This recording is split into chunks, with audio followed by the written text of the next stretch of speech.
complex trinomial. Complex trinomial. So this is when I have a numerical coefficient that cannot be common factored out.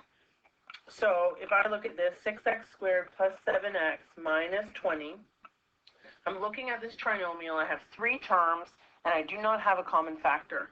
So right away, I go back to my product and sum chart, but the step that's a little different here is remembering that that numerical coefficient on the x squared affects that third term. So now my p is actually 6 times negative 20. So I'm looking at negative 120 as my product, which is sort of a harder one because it's a big number, and then my sum is still going to be 7.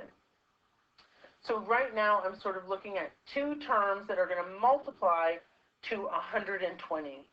So because I know this, I'm going to right away pick negative 8 times 15.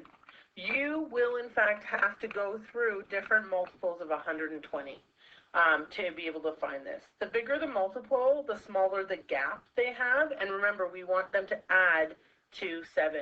So negative 8 times 15 gives you negative 120, and negative 8 plus 15 gives you positive 7. Again, so this is a complex trinomial, so our next step is to rewrite our first term, and then to write our next terms that we just found. So plus minus x, 8x, and plus 15x minus 20. So again, 6x squared minus 8x plus 15x minus 20. So those two new terms that we found there are really standing in because that's what would make up that positive 7. Next, I'm going to identify that I can group using the first two terms and the last two terms. When I'm grouping, I'm looking for a common factor. So my common factor with 6x squared minus 8x is 2x. If I take out a common factor here, I'm left with 3x minus 4.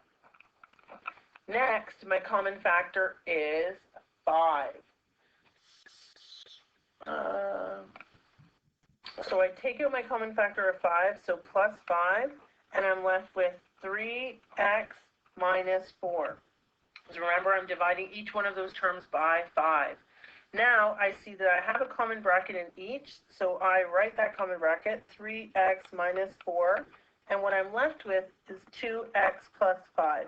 And sorry for squeezing it in there, I'm running to the end of the page, but now I have common factored this complex trinomial.